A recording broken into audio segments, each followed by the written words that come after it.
Ladies and gentlemen, sports fans alike, welcome to another edition of Bill Swirsky's Sports Talk Chicago, one of the couple, two, three best podcasts around. So sit back, grab yourself a cold one and a Polish sausage, park your keister in the French room, and listen to Bill Swirsky's Sports Talk Chicago.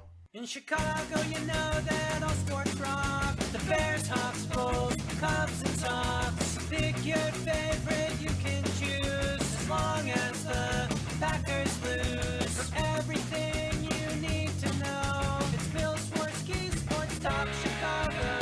Bill Swirsky's Sports Talk Chicago. Hey everybody! Welcome to another edition of Bill Swirsky Sports Talk Chicago. This is your hosts, Alex and Sean. On this episode, we are going to do deep dive into Bears free agency. What have they done? What do we feel? And what's to come? We are another week closer to the regular season start of baseball, and we've got some Blackhawks and Bulls to talk. But first, I'd like to thank our sponsor, the Rockford Ice Hogs. If you're not familiar with the Rockford Ice Hogs, they're the AHL minor league affiliate of the Chicago Blackhawks. What does that mean for you? You get to see the stars of tomorrow today at family-friendly, affordable prices. Are you tired of not being able to take your family to a hockey game without getting a second mortgage on your house? Well, less than 90 minutes from the city limits is beautiful BMO Harris Bank Center in lovely downtown Rockford, Illinois. Tickets starting at dirt cheap prices. You can take your family, get them food at the stadium, and get them merchandise and still not go broke. So head on over to icehogs.com, get yourself a hat, shirt, jersey, tickets, and more. Tell them Swirsky Sports sent you. Alex, we have seen the big push of NFL free agency so far. What have you written your thoughts? Well, I think you can say wow at a number of teams. Obviously, we saw Odell Beckham Jr. being traded. That wasn't a free agency move. You're seeing the Packers jump on a lot of guys. You're seeing the Lions jump on a lot of guys. But, one thing I will say is this. For me, you're just adding a few smaller impact/depth guys in free agency. If you're going to, intend to add really big impact guys, usually that comes via trade or the draft. So I think there's been a lot of nice moves around the NFL, but I think when we get around draft time, that's where we're going to see things really pick up. And I mean, that pretty much goes for every year. Here's the thing.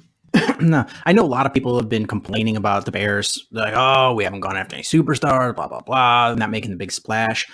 But look every year at the teams that make the big splashes and spend the big money. They're always the bottom barrel teams.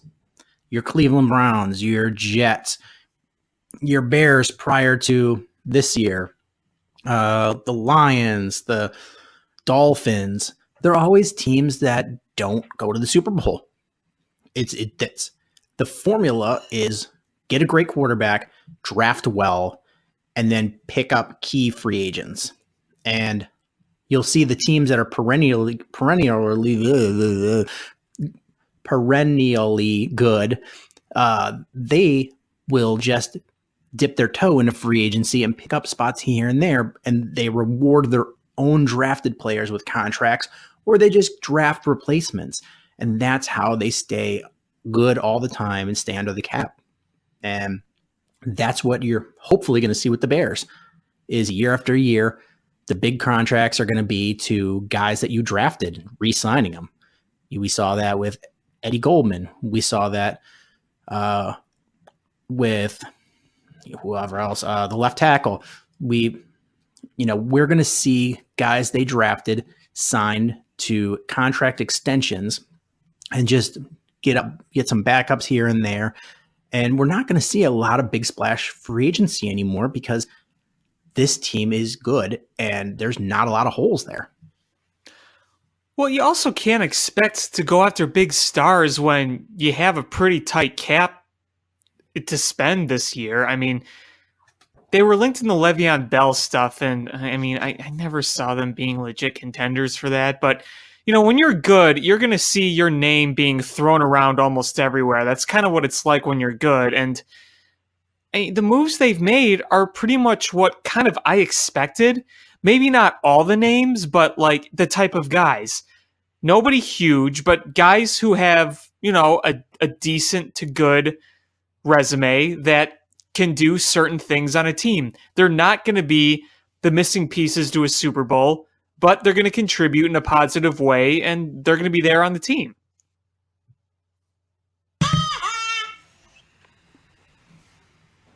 Thank you. Hey, Willie, catch the football! All right.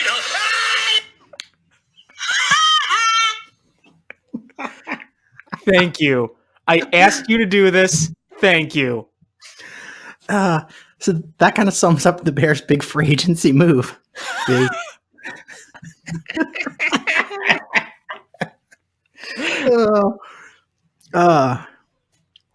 so the Bears,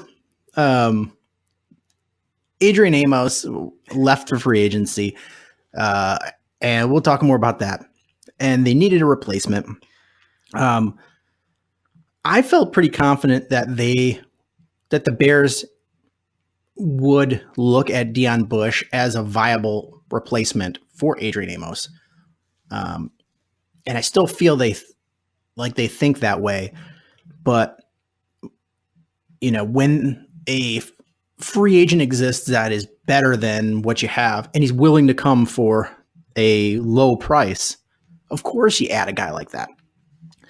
So, Clinton Dix is now a Chicago Bear, and he's a former Pro Bowler. And I know the Green Bay Packers will be like, oh, he stunk, blah, blah, blah. No, I'm sorry. Your defense stunk. And, you can't blame one guy for your defense stinking. But he's got a lot of upside. Former top pick in the first round, former Pro Bowler, came at a 1-year, $3.5 million contract. And Washington tried to re-sign him. But here's the thing. This is the beautiful part of it. Clinton Dix decided to come to the Bears and take less money because he's chasing a Super Bowl ring. This is the first time in a long time where free agents want to come here. And not only that, a former Packer wants to come to Chicago. When was the last time we've said that? It's been a while. And here's the thing. Is I saw, I'm stealing this from somebody on Twitter, but the Packers wanted Kyle Fuller. He ended up staying with the Bears. They whiffed. They wanted Khalil Mack. He went to the Bears. They whiffed. And so we get Clinton Dix, and they get the runner-up in Adrian Amos. Like, I hate to breathe the bearer bad news to the Packers, but like Adrian Amos is just okay. He's not going to be the transformative guy that you decided to sign. And if you think that you got this absolutely amazing guy that you're paying $10 million a year to play safety for, is the Bears. I don't even, I didn't hear about a contract offer from the Bears, number one. And what other team did you think, if he was great, would have been linked with him? The Denver Broncos, correct? Yeah. Did you ever hear any rumors of Adrian Amos talking with the Denver Broncos? No. No credible rumors about that. So that means the Bears, who know him the best, and his former defensive coordinator, who's now a head coach, neither one of them were offering him big money. That should tell you something, is that the Green Bay Packers went out and overpaid for a guy. And I mean, losing Amos, again, he was a solid depth guy, but losing him was not the end of the world. I think when you get Clinton Dix on a 1-year deal, what have you got to lose? And I still think he can be a very solid asset. Do I think he's going to be the superstar he was supposed to be when he came out of the draft? No, I'm not really expecting that, but I can expect some really solid play from the guy, and being in a system like the Bears have, being surrounded by the talent like the Bears have, it's going to do him some good. I think he fits the team well. The only weird thing for me is I didn't think the Bears would sign Clinton Dix because he basically has the same skill set as Eddie Jackson. And one of those two guys is going to have to move down and play the box. And I don't know which one it is because I don't know if you want Eddie Jackson doing that. And he's not known for coming down and laying the wood. Both of them are ball hawks, cover kind of guys. So the only thing I can think is the Bears are going to try to emphasize fooling quarterbacks. Typically if you see the safeties and, you can identify which one's usually the one that's going to come down and play the box, and you can watch what they're going to do and where the quote free safety is going to go. And you can kind of identify how the defense is going to be. But if you have two guys that are interchangeable, you sort of, it adds more question marks for the quarterback to try to figure out. And that's the only thing I can think of is it's two ball hawks that can, try to fool the quarterbacks and make the read harder for them. Yeah, I mean, like you said, none of them are really the box type. Now, if I had to choose one to go to more of a box type, I guess it would be Clinton Dix. I wouldn't really want Eddie Jackson in that type of situation, personally. We know he's good where he is. The thing is, how much are the Bears really going to be bringing that eighth guy down to the box anyway? Because they've got their front seven is awesome. Probably not much. So it might be more of who's going to be the one that blitzes, who's the one that drops into coverage. And I think, either guy could do either thing. So it's going to be interesting to see how they play this. And it was a nice pickup for that price. It was a 1-year deal. I think that's a steal. Yeah. It's not like he was just some bum off the streets. Like you said, other teams wanted him. The Redskins really wanted him back. And he said, no, I'll go to Chicago for cheaper. Yeah. And for 1-year deal and a third of the price of roughly of what Adrian Amos is getting. So that makes sense. When you see Callahan go to Denver, we knew that he wasn't coming back when they signed Buster Skrine. And for whatever reason, Skrine, how that's pronounced Screen, I don't know. I learned that this week. That is Buster Skrine, not Skrine. So, Screen? Yes, it is Buster Skrine. Oh. And I saw a bunch of New York articles talking about, how everyone mispronounces his name, and media people even flip it. But the official pronunciation guide is Screen. See, that's much more forgivable than Alshon Jeffries. Or Ryan Sandberg. Ryan. Ryan Sandberg. What about Mitch Trubinsky? Oh, see, I think people just do that on purpose. I don't think they do. I think there are definitely people that do it on purpose, but I think there's a lot of people that just Turbinsky. Oh, there's definitely people like that, but I think a lot of people also do it on purpose. I just wish they would all call Dan Bernstein because it absolutely makes his head explode. Oh, I know. And I do think that some of those callers legitimately can't pronounce it, but I also think there are times when they're clearly doing a bit and they just want to piss him off, so they say it. He takes the bait every time. Oh, I know. It's really funny. It really is. Speaking of taking bait, wouldn't you love if Clinton Dix, he just got a game-winning pick six against Aaron Rodgers, then he turned around to Aaron Rodgers and say, all right, here, catch this football. It was a beehive. You see, I'm so glad you played the ha-ha, but the fact that you added in, hey, Willie, catch the football, just glorious. But so Callahan signed with the Denver Broncos, and the thing is, I know the Bears would have paid that money. It was a 3-year, $21 million deal. It is not that astronomically different than the 3-year deal that Buster Skrine got. I think he was like 3 years, 16.5. It's like $4.5 million difference. And the signing bonus was like double. So not that terribly different, which means for me that either Callahan desperately wanted to go play with Fangio, which is possible, or that the Bears were seriously worried about his injury history and wanted something more reliable. And other than some concussions that Buster Skrine had in 2016, 2017, he's been a lot more healthy than Bryce Callahan. Yeah, I hope for Callahan's sake that he's healthier in Denver, and obviously Vic Fangio knows him very well.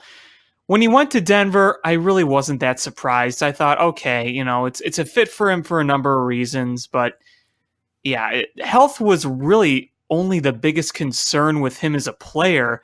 Obviously, the price was the other concern, and after a while, it seemed pretty unrealistic. But man, you saw so much talent with him, but the health was a huge X factor. And moving forward, if all our safeties stay healthy, then I think they'll do just fine, even without Bryce Callahan, as good as he was.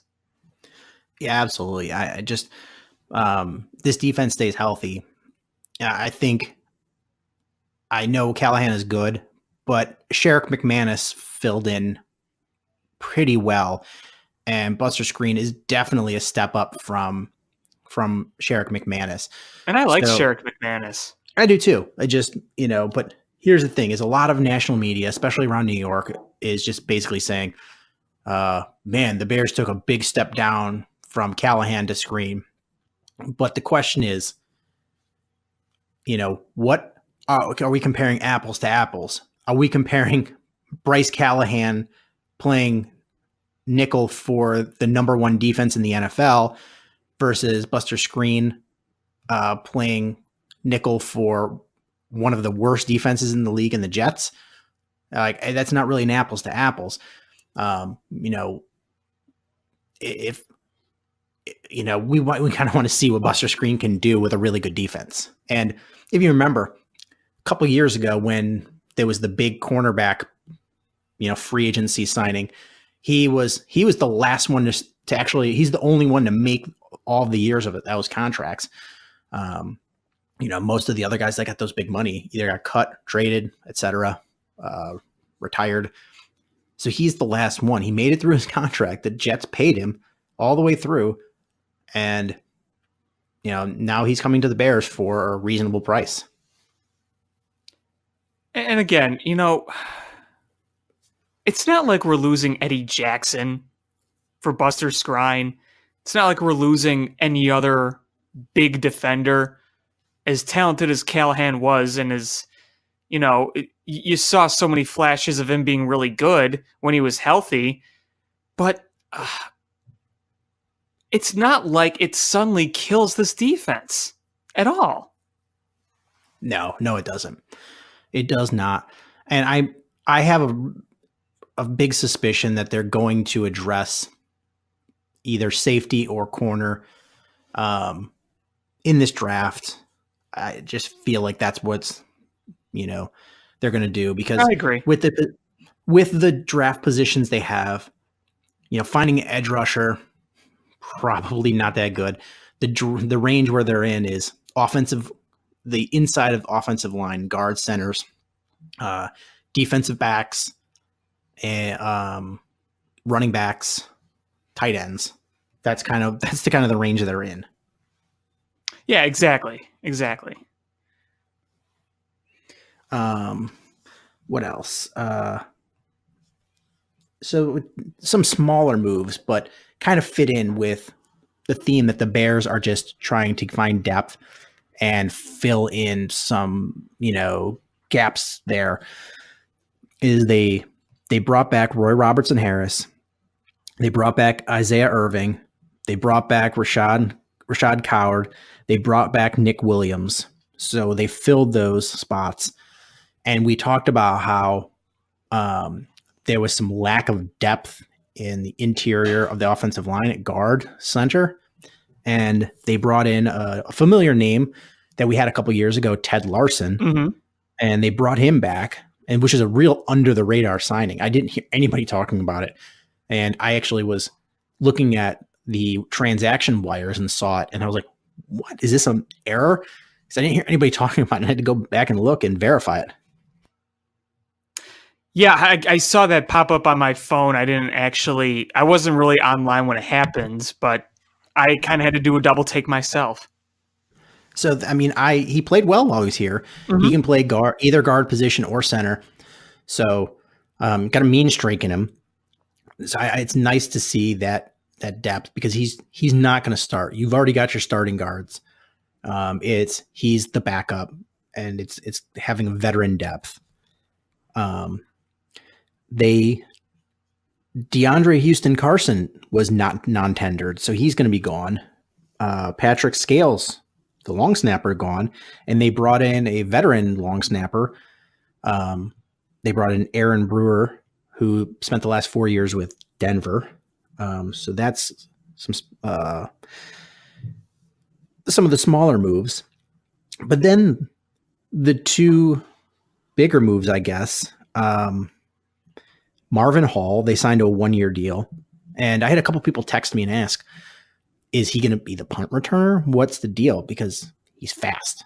He's shifty. And no, he was brought in to replace Josh Bellamy. Where did Josh Bellamy go again? I can't remember. He went somewhere. I don't know if did he sign somewhere? I thought he did. I'll look it up now. Josh Bellamy.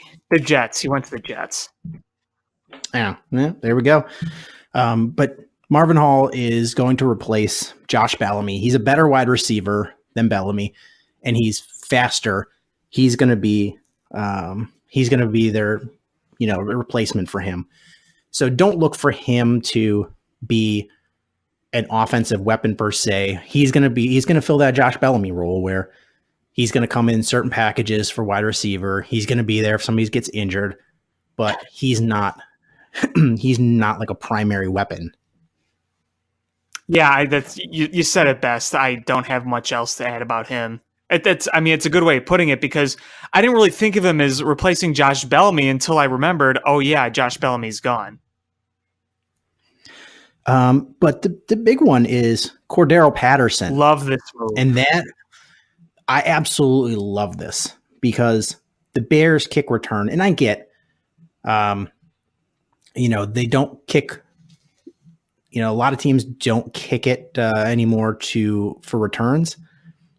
But here's the thing. If you noticed, the Patriots decided to kick to the Bears, and they kicked it to like the 1 yard line or right the goal line and made them return it. And after that, teams started to see that the Bears have no threat to return a kick for a touchdown. More teams started doing it. They started kicking to the Bears and making the Bears return it, knowing that they weren't gonna get a touchdown. And most of the time they got better, Bears got worse field position from doing it. This changes that dynamic. This adds a guy that will return it to the house. And, the teams are going to start kicking out of bounds. So you're not going to see as many return opportunities, but when they're there, he's going to be a big threat and somebody's got to worry about. He also he's an actual offensive weapon. He's, when he was drafted high. It was very promising because they thought he was going to be this huge wide receiver, threat. And we saw he was just used wrong. He was used as an outside speed guy, and that didn't work out. But, you've seen other teams, namely the Patriots, where they used him really well, where they just get him the ball and get him in space, and let him do things. And that's what the Bears are going to do. You're going to see him on bubble screens. You're going to see him on, pick routes, natural pick routes. They're just going to get him the ball in short passing situations and in space and let him get yards after the catch. I mean, wouldn't you argue he's probably the best, if not a top 3 kick returner in the game in this day and age? He's right up there. He's good. Because in his career, he has 30 yards per return over his career. And he's consistently from between 28 to 32. Only 1 year he was lower than that range. But you look, his rookie year, 32.4 yards per return. The next year was only 25, but then 31.8, 31.7, 28.3, 28.8. And he has 6 career kick return for a touchdown. And I think two of those 6 took place at Soldier Field. He did it once as a Viking in his rookie year in 2013, and then he did it last year against the Bears at Soldier Field. I know that probably doesn't mean much, but it's a fun little factoid. But he's a versatile guy that is not going to be a number 1 wide receiver, obviously. He's going to be lower on the chart in that department, but you could also run the ball with him. You're going to use him on special teams no matter what. And if you want to plug him in at receiver in the situations you just said, you can do that. The versatility has Nagy probably salivating. And as soon as he was a free agent, I think a lot of us said the Bears need to get that guy. He would be a perfect fit. Yeah, it was a great pickup. It was, and it's funny because there was not a lot of rumors about it, but there was several people that were like, that's the guy the Bears should get. And they got him on a 2-year, $10 million deal. So the money's not terrible. And he's going to be an asset. And now you're starting to see a lot of weapons for Mitch Trubinsky. That Trubinsky guy. That Trubinsky. He's no Jim McMahon. Now tell me this. Aren't you going to love having Cordero Patterson taking kicks over Traquan Mizell or Benny Cunningham in this coming season? I should have made a video of me every time Benny Cunningham took a kick to return it, and it would have been just me screaming obscenities at my television. So I am extraordinarily happy. I mean, Cunningham didn't fumble the ball, but he wouldn't get anything on it. He wasn't fast, and he wasn't agile. Cordell Patterson is. Yeah, he was just a guy that caught the ball and did the right thing. It just he didn't have the talent to take it to the house, but he returned it when he was supposed to return it. He took a knee when he was supposed to take a knee, and he caught it. And he didn't make any mistakes for the most part. And that's kind of, they're like, all right, well, that's what we're going to do. And they didn't care if he took a big hit. That's why Tariq Cohen was not back there on the kick returns, because they did not want a team get a running start at him to hit him. Let's take a look at the return men we've had, the primary return men that we've had since Devin Hester left, because there is no question Cordell Patterson is going to be the best kick returner we've had since Devin Hester. So you go back to 2014, you had Chris Williams, and you had Mark Mariani, and a few other guys like Rashad Ross take a few, but it was mainly Chris Williams and Mark Mariani. I remember Mark Mariani. I totally forgot both of those guys existed, and you just said that, and I went, "Whoa!" It's like, I don't know, it just brought back memories of that awful era of Bears football. Yeah, I mean, Mark Mariani. I remember when we brought him in, he was a Pro Bowler in his first year. And it's like, all right, but things didn't really go so well. Chris Williams, I completely forgot that guy even existed. He only played 1 year, and that was 2014, the first year after Devin Hester left. So 2015, it was Mark Mariani again. He was by far the primary guy, followed by Deontay Thompson, who actually only had 2 less returns than him, but 2015, there wasn't a lot going there. 148 yards on 16 returns, and I think a 26 average. Deontay Thompson, 14, 409, and then you had Kadeen Carey have 2 returns, and then one by Jaquiz Rogers. You remember Jaquiz Rogers? I do remember Jaquiz saying his Rogers. name. Then you had Deontay Thompson in 2016, and in 2016 with Deontay Thompson, he was actually, he didn't get a lot of yards, 23 per return, but he had 35 return attempts, 804 yards, and then you had some returns from Barron Addison, Bryce Callahan, Kadeen Carey, Josh Bellamy, and Paul Lasik. I don't even remember who that is.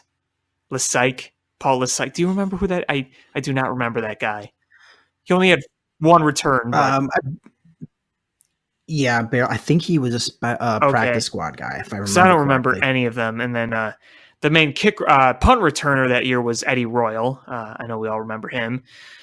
Then in 2017, let's look at 2017.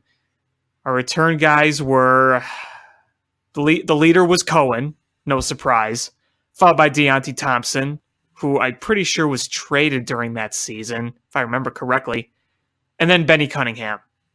So Tariq Cohen was your leader, no surprise.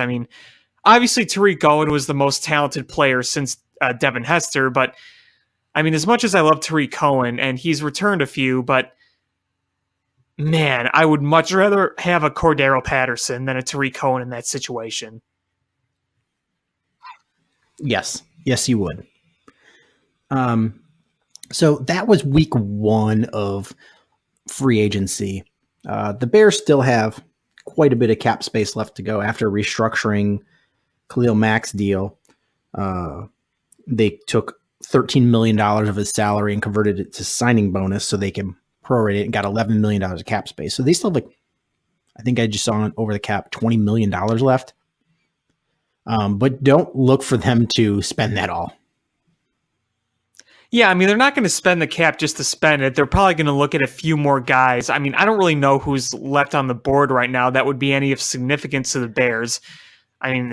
You can eliminate a number of positions. Well, here's the thing. Not going to be like a running back or a quarterback or anything. Here's the thing is most of the big money guys are off the board. This isn't like baseball free agency where it just drags out forever. This is wham bam. Hey, Kimbrel and Dallas Keuchel still don't have teams. I know, that's crazy. We'll talk about that. But the Bears do still have some holes. They don't have a punter.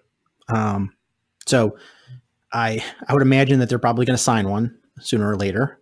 But I think Pat O'Donnell's leg is gone. The sad part is he might be the best kicker on the market. So I would not be surprised if the Bears did what they're doing with the kickers and sign somebody so they have a person no matter what, and then they'll bring in competition and just have a punting competition, and so they're not paying big money for a punter. So that's what they're going to do. And I'm looking for them to sign a backup edge rusher. Right now, I think your number 3 guy behind Khalil Mack and Leonard Floyd is Isaiah Irving. So you don't have depth there. So look for the Bears to probably bring in a veteran, probably try to draft somebody, although where they're drafting, you don't really find quality edge rushers usually. But still on the board, Justin Houston, Clay Matthews, Ziggy Ansah, Shaq Barrett, Benson Mayowa. So there's actual guys that can rush the passer that are still on the board. And you're starting to get into the territory where you can get them for 1-2 year deals. Okay, here's a question. Would you go after Clay Matthews? I would not be opposed to it. And here's the thing. is he's not going to be the starter. They're not going to pay him to be the starter. He's going to be used situationally. He's probably going to get like, I don't know, maybe like 1/3, a quarter of the snaps defense. They're mainly going to go to Khalil Mack and Leonard Floyd. And so, guys get more legs when they're not starting. They're not playing the rundowns. They're in there in pass rushing situations. That's the kind of guy you're looking for. And, sometimes in those situations you go, man, hey, we'll give you the opportunity to play against the team you've played for your entire career. And sometimes it's a motivating factor. I think it's a motivating factor for Clinton Dix. I think that was icing on the cake. I think he was like, I want to win a ring. I want to play for a top defense, because if he's on a 1-year deal and that defense plays well and the team does well, he's way more likely to get more money than he is signing a deal with Washington, who's perennially in, flux. They're never bad enough to get a top draft pick. They're never good enough to make the playoffs. They're just like that mediocre team. So he's actually going to play on a good defense, and being able to go and play against the team that drafted him is just icing on the cake for him. But Clay Matthews, he can make that choice and be like, you know what? They don't want me. I want to play some more. I want to go after Aaron Rodgers. So he's 32 now? Yeah, he's 32. He's going to be 33 by the time the season starts. He's not young anymore. He started in 16 games last year. Do you think, let's say if the Bears were interested in him, do you think he would be willing to take that lower string role? Yeah.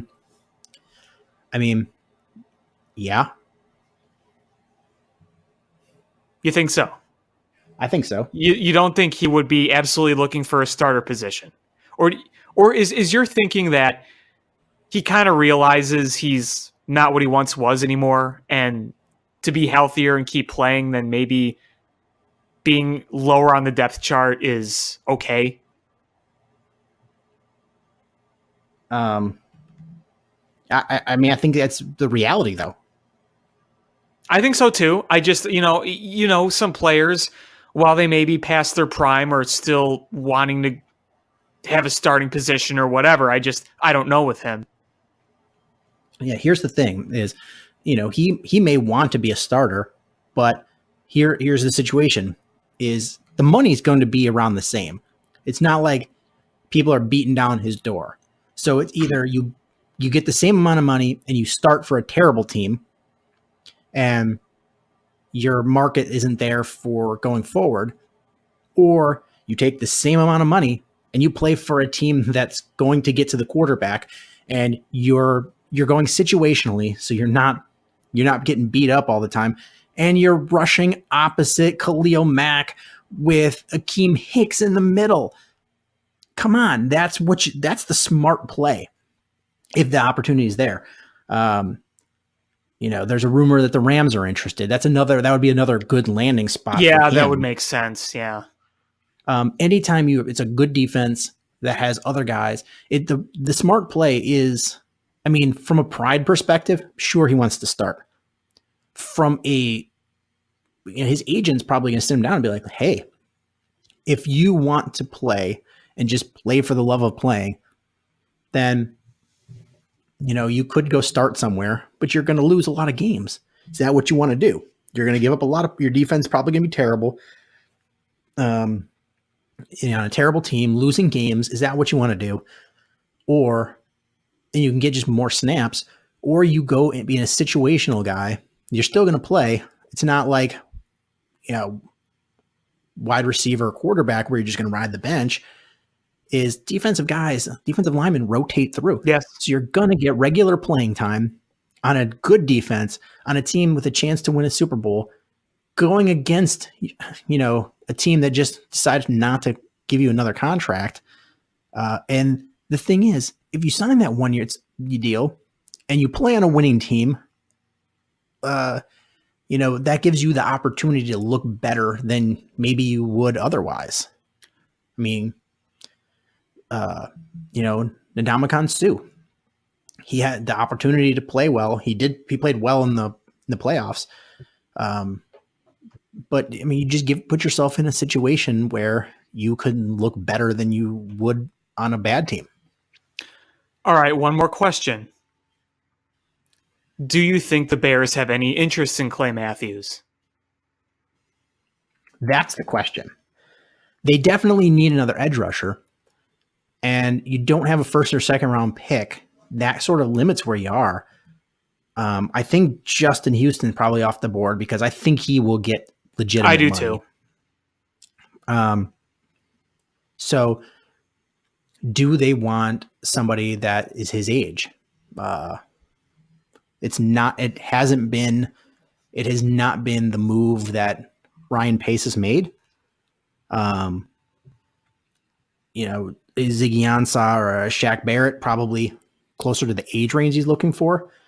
But here's the thing, Clay Matthews, he only had 3.5 sacks last year.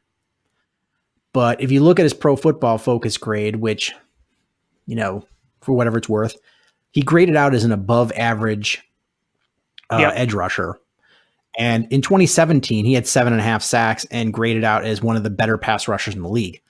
So you also got to remember that some of his sacks were taken away because of BS penalty calls. So just saying. He's a 6-time Pro Bowler.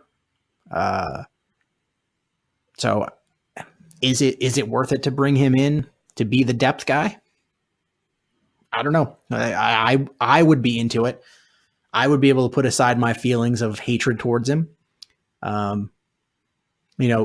Just imagine. Here's the thing. You know how there's always that guy that you let go. Sorry, my dog was going crazy. I heard walking outside. But there's always that guy that your team lets go and he sucks the rest of the year, but he plays against the Bears and he just looks like a Hall of Famer. And you get incredibly frustrated. And you're like, why? But we never have that moment where we got a guy and he just goes wild against the team that he used to be on. We never have that. Wouldn't it just be sweet to sign Clay Matthews and have him sack Aaron Rodgers twice? Where you have one where it's Khalil Mack's got him and Clay Matthews comes and, knocks the ball out of his hand. Like, wouldn't that just be sweet? Here's the thing. It's like I'm looking at two sides of my fandom. I'm looking at logical, more cautious side thinking, yeah, he's talented and he's older, but Meatball side is saying, sign him so he can get sweet revenge against his old team and he can be on our side. And if Clay Matthews came here, I would put all the hateful feelings aside that I've always had and welcome him with open arms. And I would pick him up from O'Hare Airport and bring him to Ditka's restaurant and buy him dinner. I just don't know what to do. They're going to bring in somebody. I just brought up the interesting names there. You will see another edge rusher brought in, I'm sure. Because in the 3rd, 4th, 5th, 6th rounds, you usually don't find a lot of good edge rushers. So, no, you don't. The more I think about it, the more I'd actually be kind of intrigued by a Clay Matthews. But I feel like when I say that, I feel like a meatball. I don't know why. Is it because of his age? Is it, I don't know. I feel like it sounds like a meatball thing to just say, bring in Clay Matthews. He may be old. He may have had an injury history, but bring him in because we want him to beat them Packers. But at the same time, you and I talked over reasons why he might be good here, and they kind of make sense. I don't know. I trust Ryan Pace and what he's going to do, and he's going to bring in somebody. Yeah. So I just am curious. I'm curious of what week 2 will bring. And I think it's going to be an edge rusher and a punter of some sort, whether it's a Redford Jones type guy where he's just the guy that we definitely have under contract. So until we bring in competition, or, where you can bring in to be competition, or if they actually try to sign a punter that they expect to be the punter for the season. I'm Redford Jones. I want a buddy cop flick set in the old West Times with John Lackey and Redford Jones. It's like Blazing Saddles 2019.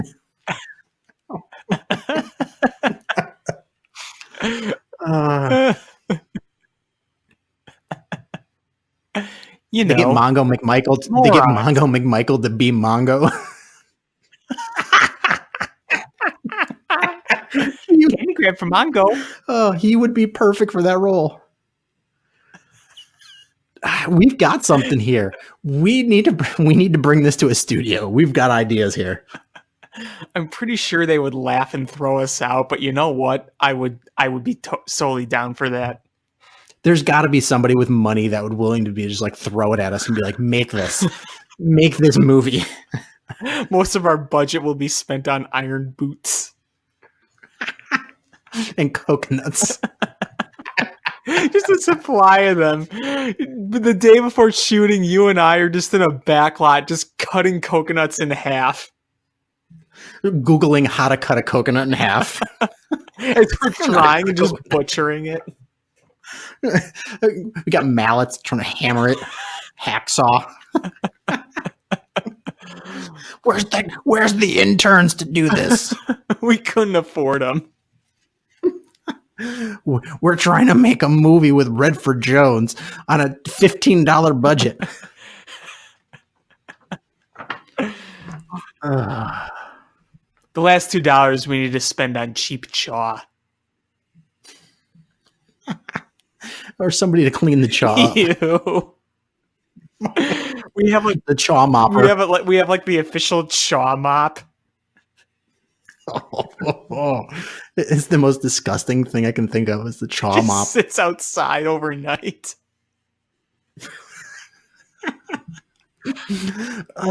Somebody after the movie's over just turns it upside down and uses it as a scarecrow because no animals want to go near it, but the crops around it sort of die. And then 50 years later, it'll be in the Smithsonian after our movie becomes famous. This was the chaw mop.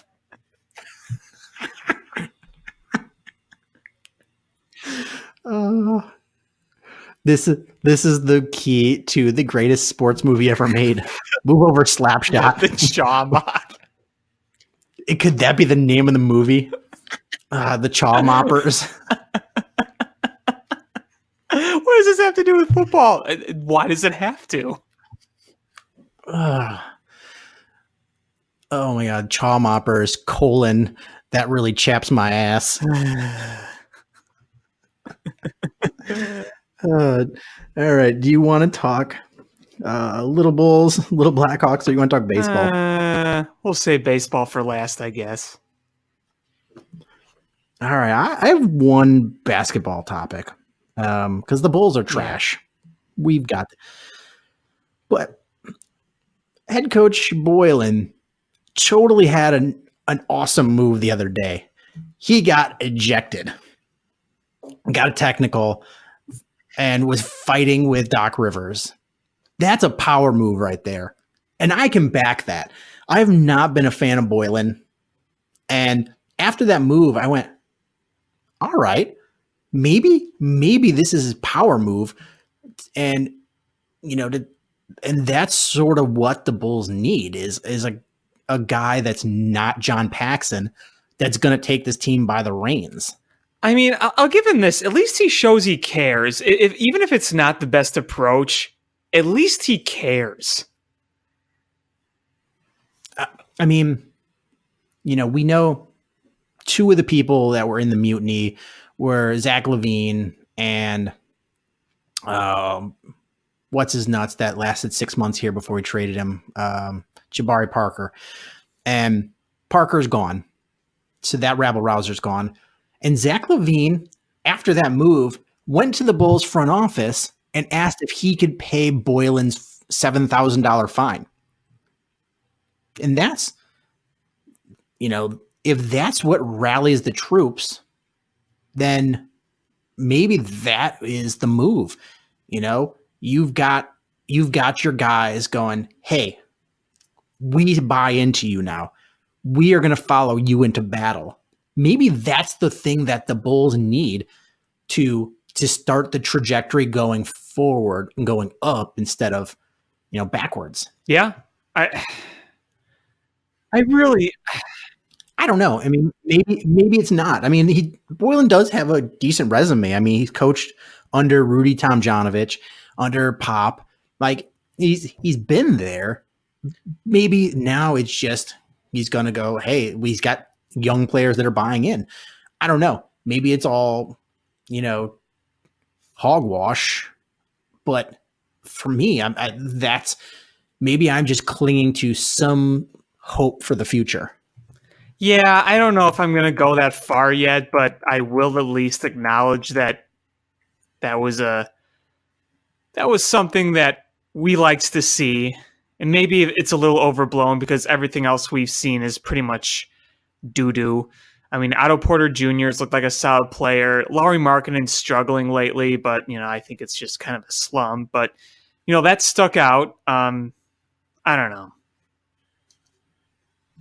I mean, they'll definitely look better next year once Zion Williamson is wearing that Bulls jersey. Oh, God, I hope so. I say this over and over, but if Zion Williamson is drafted by the Bulls, I'm going to be watching them again on a regular basis because that guy defies basketball logic when you watch him. He's that good. He made his shoe explode. Yeah. But he came back from, he hurt his knee on that shoe explosion incident. But which is kind of funny because not funny, but somebody got hurt. But when Derrick Rose got injured, a lot of people under the Nike umbrella were making jokes because he was an Adidas guy. And it wouldn't have happened if he was wearing Nikes. And then Zion gets hurt because his Nike shoe exploded. So it's kind of like, comeuppance, I guess. But Zion came back and just has been dominant. Yeah, he's a freak of nature. And could you imagine if the Bulls got Zion and you had Bulls-Bucks games where you had Zion versus Giannis? I mean, NBA fans would eat that up so fast. That would be must-see TV. Yeah, I mean, I don't know if you remember, you might have been real young, I remember the draft when LeBron came out. And I'm not saying Zion's going to be LeBron because, LeBron's a generational guy. He's still not Michael Jordan, but he's a generational guy. And I remember when it was basically the race to who could get LeBron because that was the whole draft. It was LeBron and then, participation trophies after that. And that's what this draft is shaping up. And I know that there's other decent players in the draft, but this draft is for Zion. And there's no ifs, ands, or buts of who is going number one. No question. Unless that guy's leg explodes on the court. Well, yeah, I mean, look, people like RJ, but is he anywhere near hyped up as Zion Williamson? No. We just, what would be awesome is if there was like a Michael Jordan situation where, the Bulls don't get the number one pick, but somebody drafts a Sam Bowie and lets a Zion fall to us. I can dream, right? So other than that, the Bulls are terrible. They're a bad team. I'm gonna check out Tankathon quick and see where we're at. I don't think we've gained or lost ground. Tankathon. Because don't the Cavs still have the worst record? No, it is the New York Knickerbockers. But I mean, the way that they've changed the draft lottery, the teams 1 through 3 have the same odds. So it doesn't really matter. Here we are. So the Bulls have not gained or lost ground. They're still the 4th worst record. So they are a game and a half behind Cleveland for the number 3 spot. And that's really where you need to be, top 3 worst teams. Because then you get an extra 1.5% to get Zion, and an extra 4% of getting a top 4 pick. Yeah, so it's not looking like they're going to fall any further, for the worse than 4th odds, because there's not that many games left. There's 10 games left, and they're 5 games better than Atlanta, who's the 5th. So, so they could catch Cleveland or Phoenix. They're not going to get that. Catch the Knicks. The Knicks are just tanking. So they're 2 games behind Phoenix, 1.5 behind Cleveland.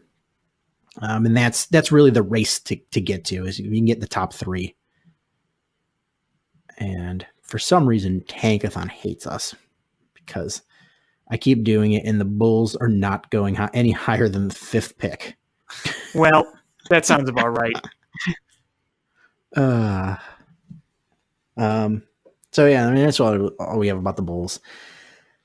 Blackhawks, there's some interesting things. The Blackhawks are back on another streak here, playing well. I'm going to mention this just because people are talking about it, but I don't really care. There's 11 games left. They're 5 points out of the wild card. They need to leapfrog Colorado, who they have 2 games against, Minnesota, and either Arizona or Dallas, who they each have 1 game against in the last 11 games. So even though it's not looking very likely that they are going to make the playoffs, it is still a real possibility.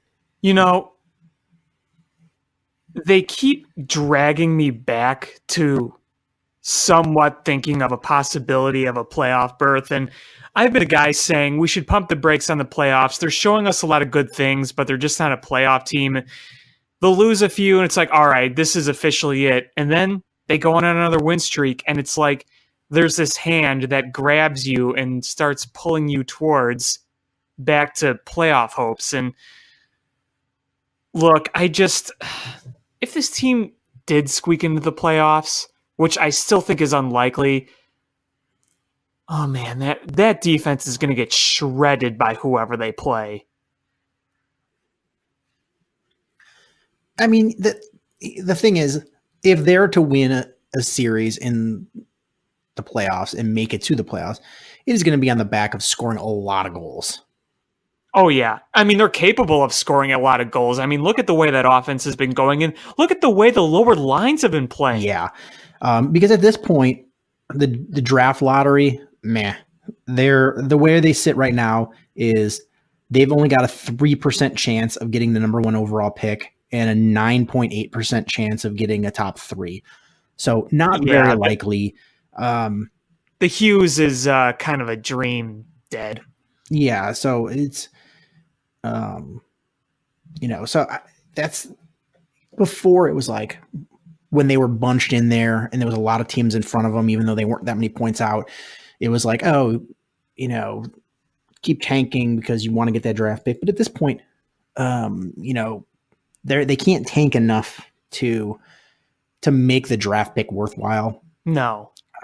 So you might as well try to win at this point. And it is a possibility just based on their schedule, because they could leapfrog Colorado if they take both games. And it's a tough one. And Colorado's got a good team.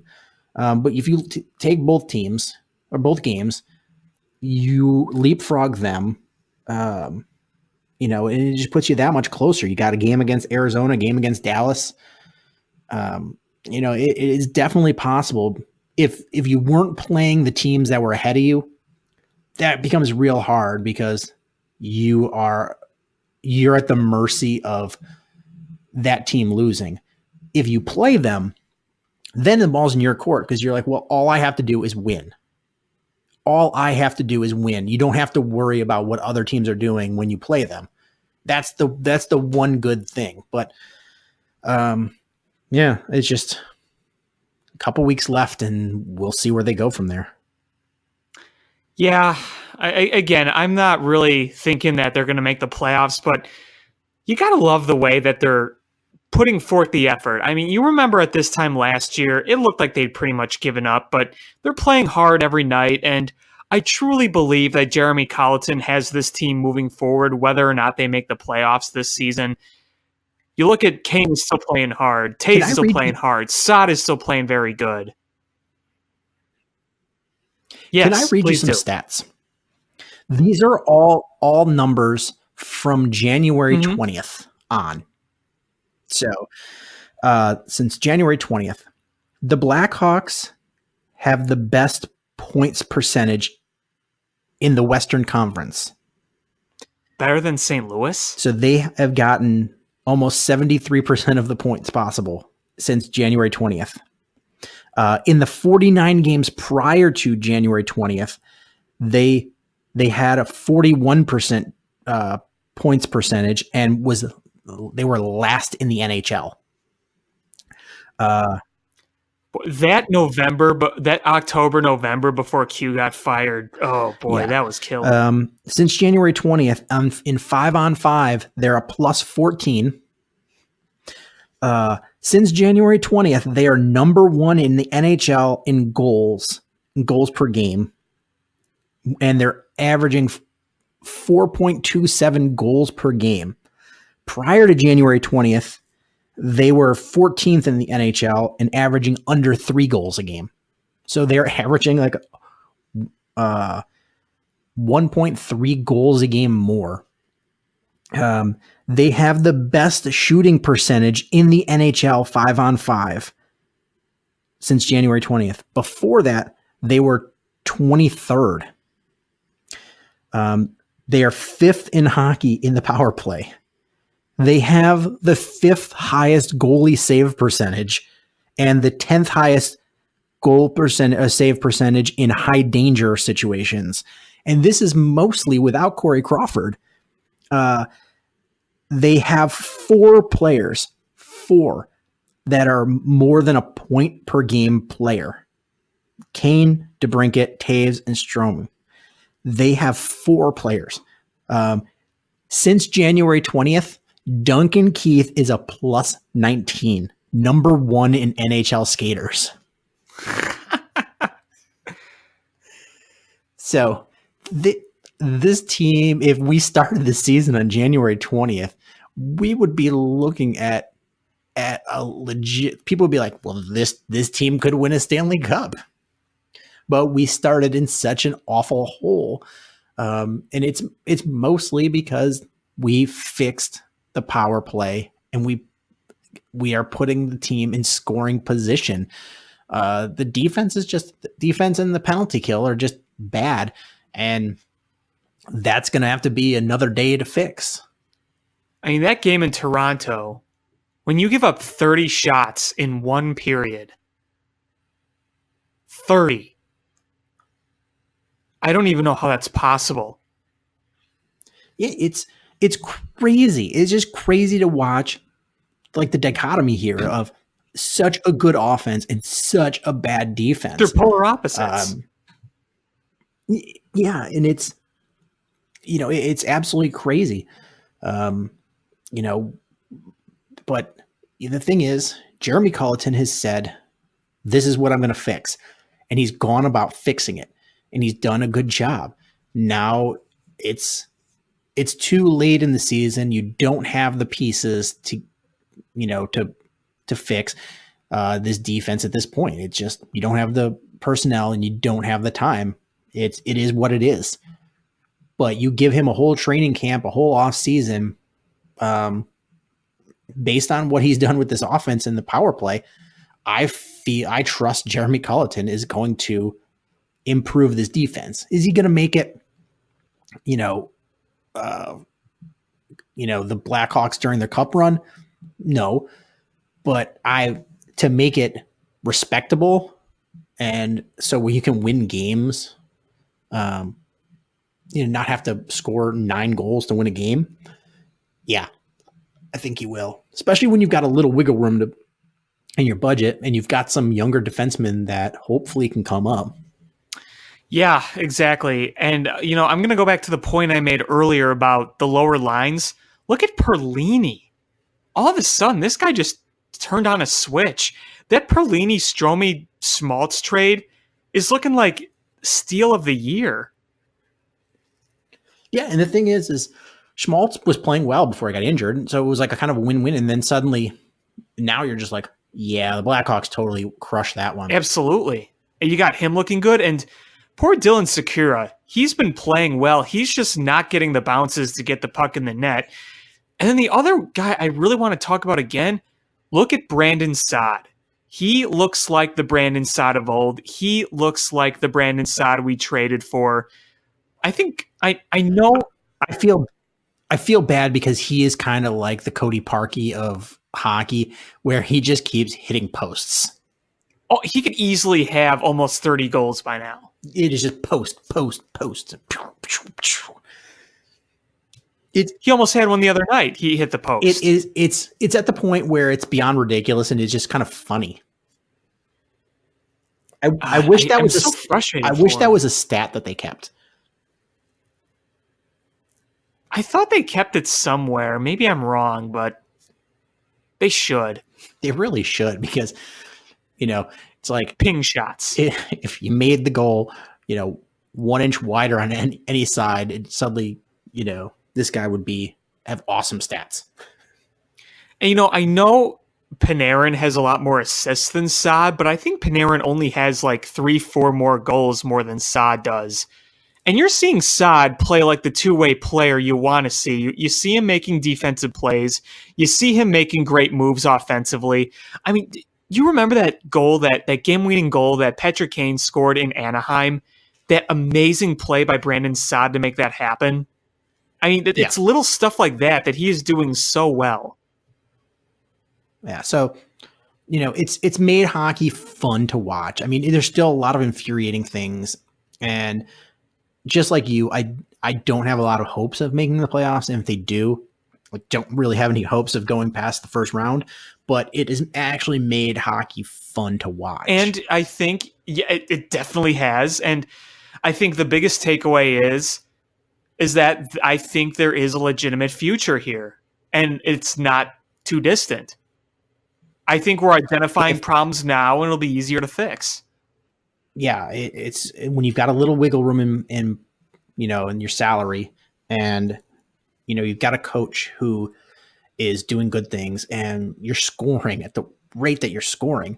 You've identified the problems, and you've got it's going to be how the young guys come and step up. Mm-hmm.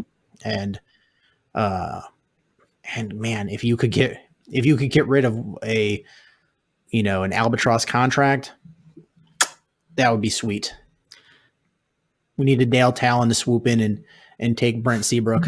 Do us a favor, Dale, please. Yeah, I mean, I know you gave us the favor when you took Campbell, but can you do it once more? Please. Just one more time. Some people were asking, why didn't Bowman do more in the offseason? And to me, I just feel like he felt that the problems were going to fix themselves. Would you think that's accurate from last year? Maybe a little of that. I think it was more. I think there was an element of he knew it was Stan's time to go, and he was not going to try to throw him a lifeline. I think it was a little of that. I think it was a little of he thought that would, they would just solve themselves with some of the youth. I think it was a little of there wasn't the right guys that they needed to fix things that were there. Which is all true. I so definitely, yeah. I just hope going forward into next year that they address the issues, and I hope I think they say, will. Jeremy Culleton, what do you need? What do you need? And you evaluate what you have.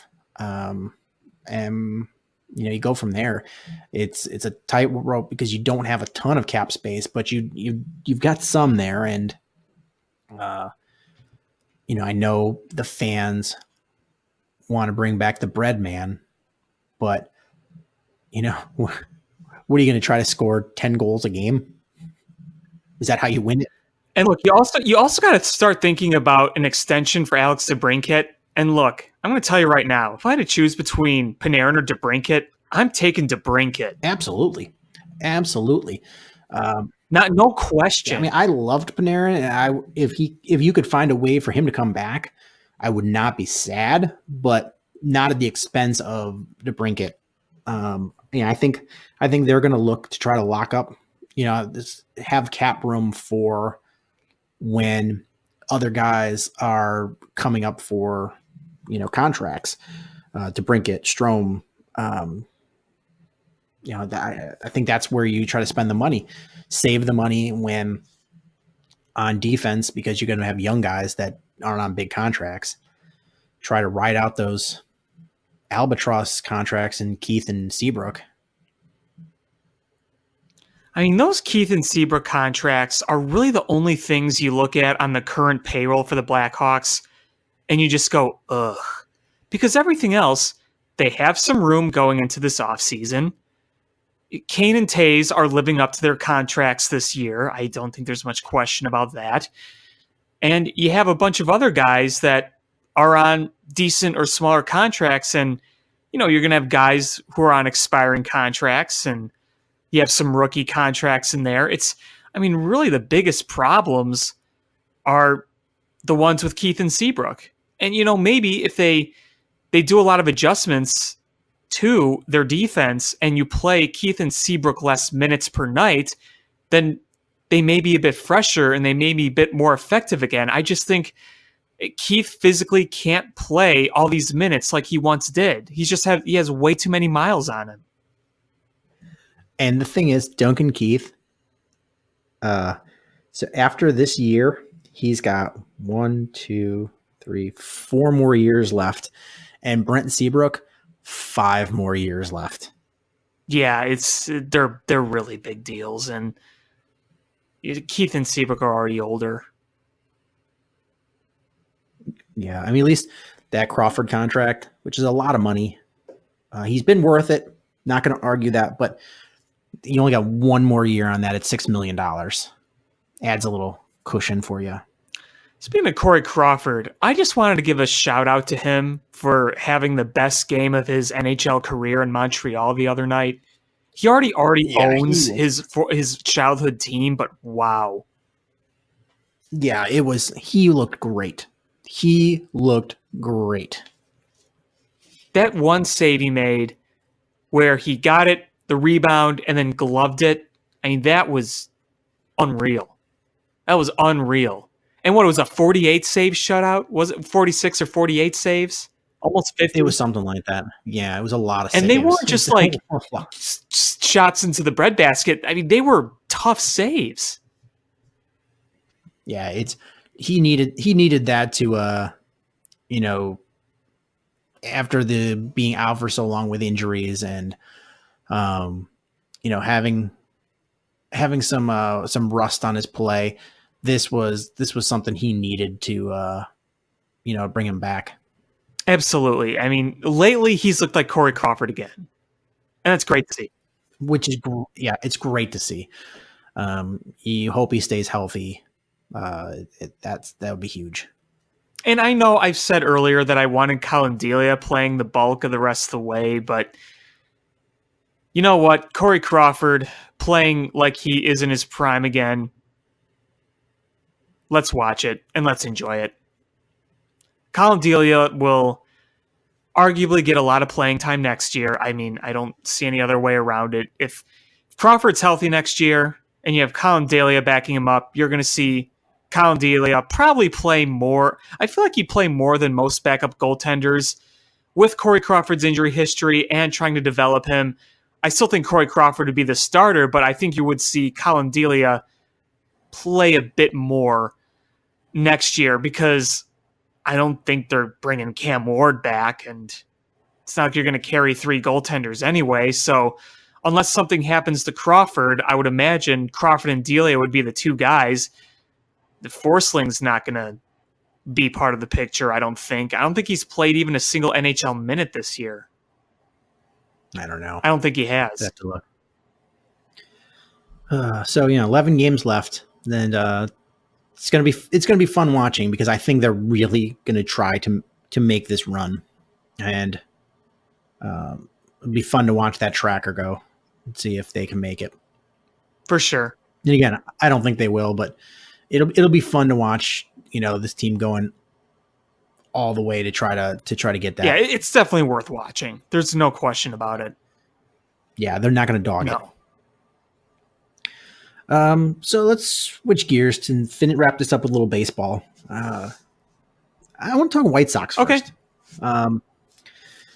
As expected, Eloy got sent down to the minors. I don't think anybody in the world is shocked. And it brings us to the point of the service time thing and sending guys down to gain another year. Is that going to be one of the hang-ups on the next collective bargaining agreement? Oh, I don't think there's a question about it. We've seen other players talk about it, including Chris Bryant. They don't like the way it is. So I definitely think it's going to be talked about. Yeah. And I was listening to Mully and Haw earlier in the week, and they were debating, if the White Sox were to offer Eloy Jimenez right now an 8-year, $100 million contract, they were of the mindset that it wouldn't be worth it on the White Sox part. And that kind of was a head scratcher for me. Why wouldn't it be? Because, it locks up Eloy, makes him happy. You could bring him up for opening day and avoid anything, these potential bad feelings, which are brewing because Eloy has hinted at it, if not downright said it. It guarantees you lock him up. You know what it's going to cost you. Otherwise, is when you bring him up, he's going to be arbitration eligible. I mean, what's Chris Bryant making at this point? $14 million a year? Something like that. So it's not like, we're paying him rookie wages under those, the years that we have him under contract, in the under team control. It's arbitration eligible. So if he plays well, he's going to get a raise anyway. So if you're the White Sox, is you kind of, paying him that kind of money, which, I mean, this is all theoretical, it would be smart for you. It's kind of like when you locked up Jose Quintana and Chris Sale, is, you dangled financial security in front of these guys. And for you, after a couple of years, when you saw that they were good, it made it look like such a smart signing on your end. And that would be the same thing with Eloy, is in a couple of years, when he's making under an $8 year, $100 million deal. So that's like 13 a year. And, in a couple of years when he's fantastic and making $17 million a year arbitration, you're going to be like, man, wish we would have done that. Now, were those Mully and Haw conversations based on the rumor from Hector Gomez that said wasn't true? I missed where it came from. I just heard them talking about the contract, and And I just don't understand. There was nobody that was like, hey, that would be a smart move for the White Sox. They all were like, doesn't make any sense to the White Sox, which was just mind numbing to me. And I think the fear is that he still hasn't batted once in the majors. He's a prospect. I think the chances are he's going to be a star, but I think that's where that comes from. Yeah, and there's always, here's the thing though, is anytime you sign a guy for big money, there's a good chance he could just suck. I mean, right. I don't think he will, yeah, but I don't think so. It's, but you've had him in your system for half a year now, or is it? Yeah, what was the trade last year, or was the year before? 2017. Oh my God! So you've had him in your. I know it feels like a while. Yeah, so you've had him in your system for a while now, and you've seen what he can do, and you've evaluated him firsthand. And so, if you believe in him, then why wouldn't you put them financially, make it worth his while? And, and that goes to the point of, though, the White Sox biggest contract ever is $68 million.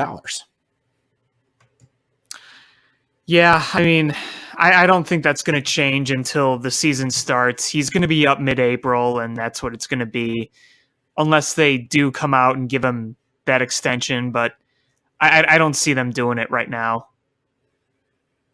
No, I don't either. I absolutely don't see that. And we're going to see him in a few weeks after the season. And, I think he's going to have a lot of struggles. There's a lot of pressure on him. It's a big change from what was he, Double-A last year? From Double-A to the majors is a huge difference, but you're going to see a lot of shining moments. Oh, of course. I mean, there's going to be growing pains, and you're going to see a lot of promise. That's just how, rookies are. We saw the same thing with Chris Bryant. We saw the same thing with Javier Baez. We saw the same thing with Kyle Schwarber. That's just part of it. But you know what? It's exciting. Yeah. The ride is exciting. Yeah, and kind of using this as a transition is another guy that, we saw that with is Yoan Moncada. Last year, he had a 235 average, 315 on base percentage, 715 OPS, 17 home runs, and 217 strikeouts. So he struck out once every 2.66 at bats. And so, a lot of promise. I mean, 17 home runs is a good number when you have that many strikeouts and that low of a batting average. That's like Rob Deere territory. But you look at what the promise was when you brought him up, and he had a rough season, but you're seeing what he can do so far in spring training. The guy's batting .355. That's added 120. I mean, albeit it's spring training, it's 120 points higher than what we saw last year. OBP is 474 and OPS is 1.15. Yeah, you're definitely seeing the promise there. So you're starting to see the promise, and there's ups and downs, But here's the thing, though, is although we're seeing a lot better results, it is spring training, but his strikeout rate, has not really improved that much.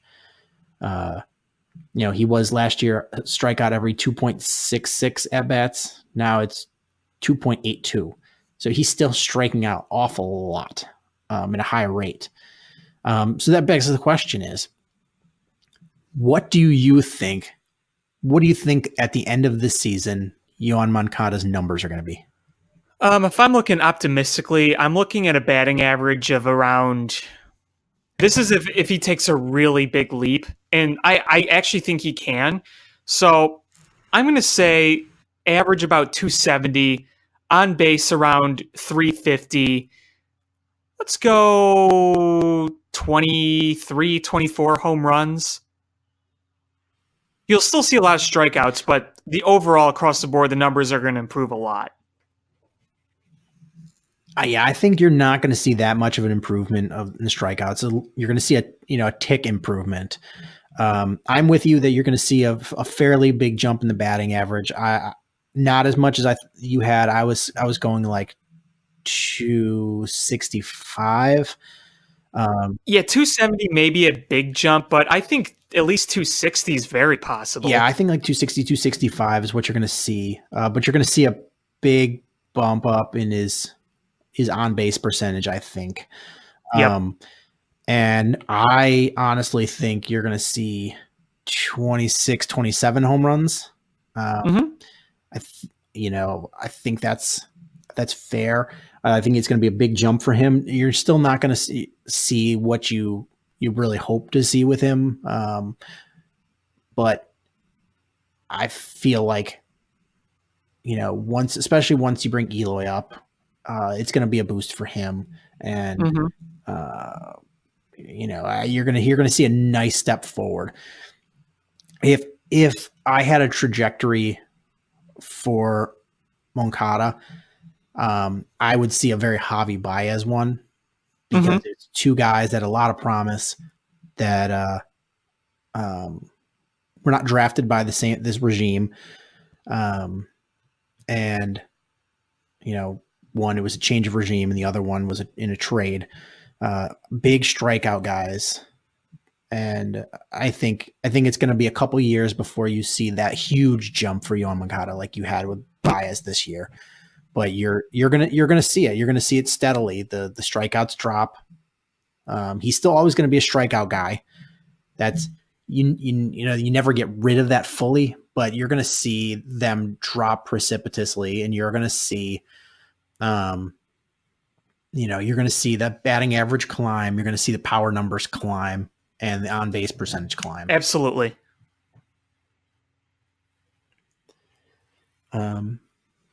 So then the one last thing I had with the White Sox is got some more devastating news.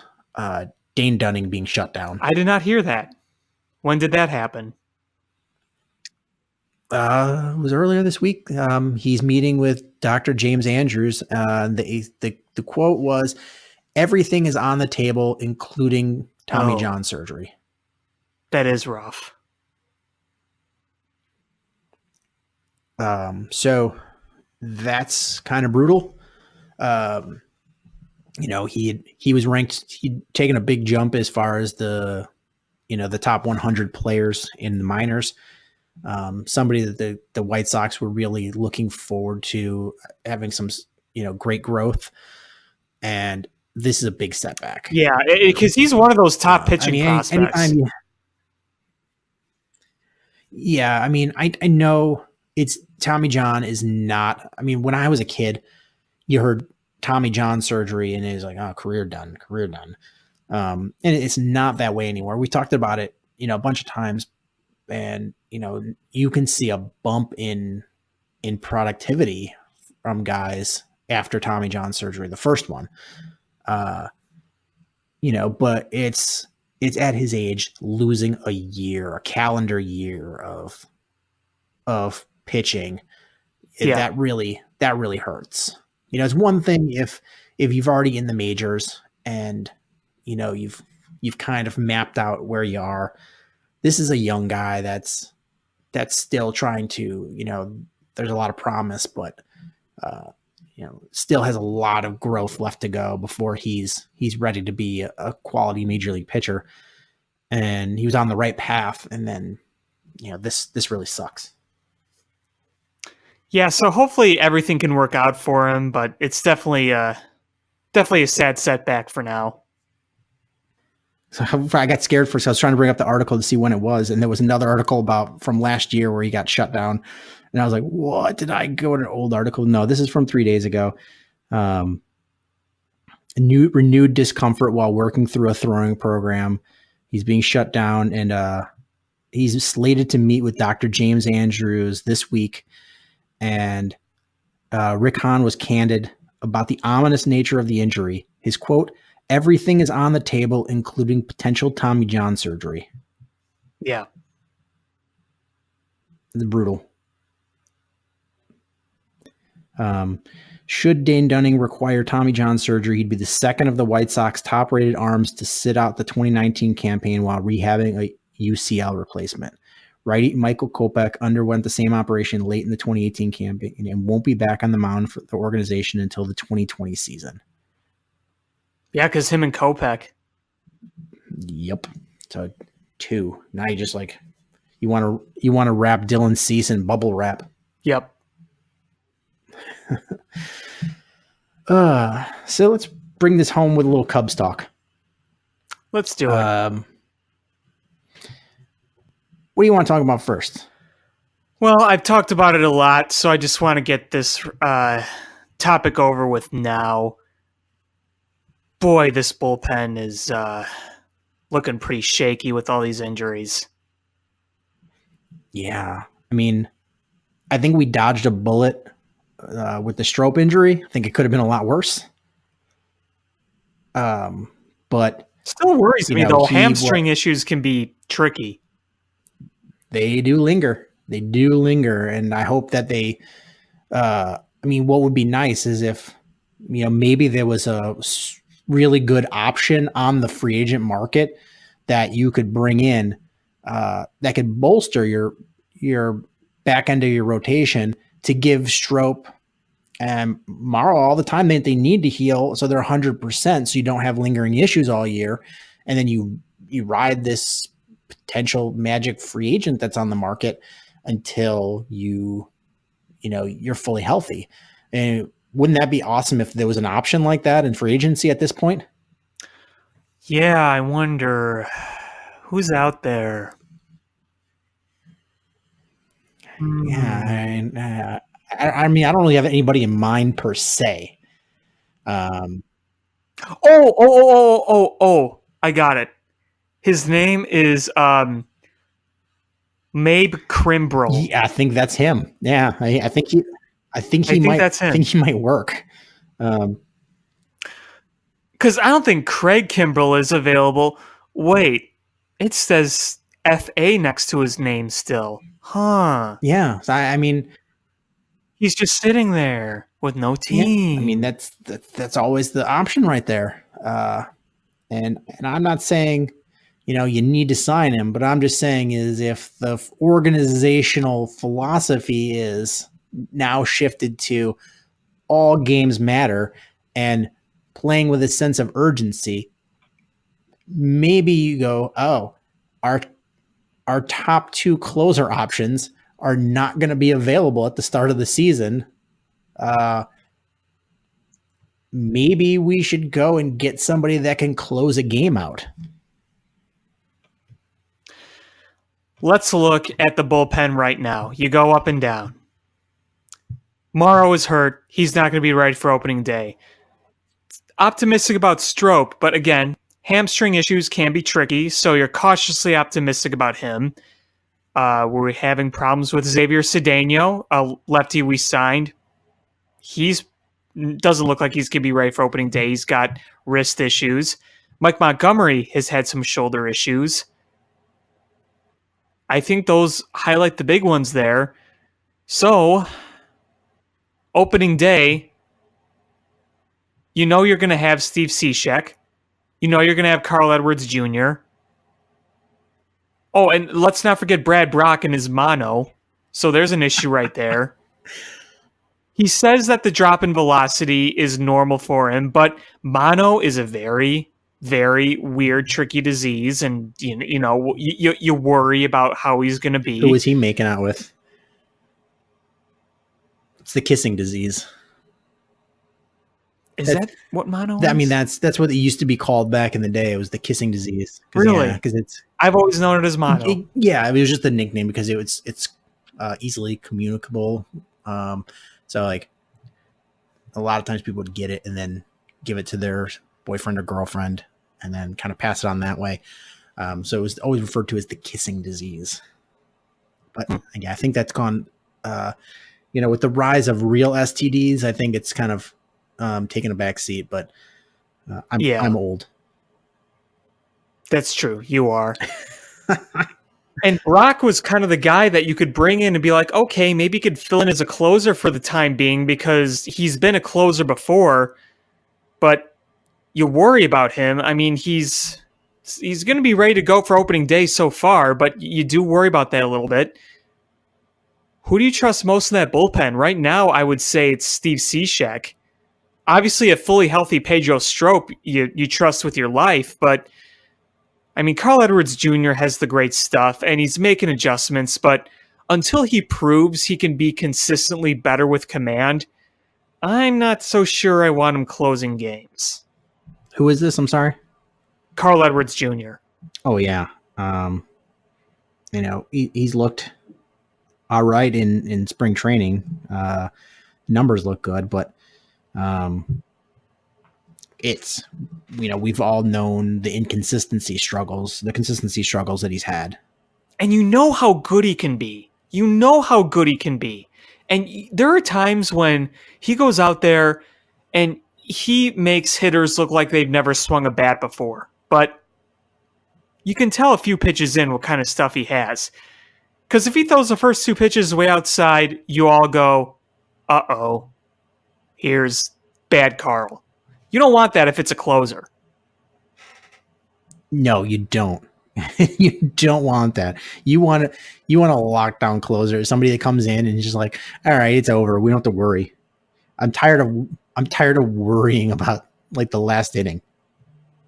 It's, we had good years where we got to watch Wade Davis or Hector Rondon when he was really good in 2014, 2015. And the first half of last year, Brandon Morrow was great before he got hurt. He was really good.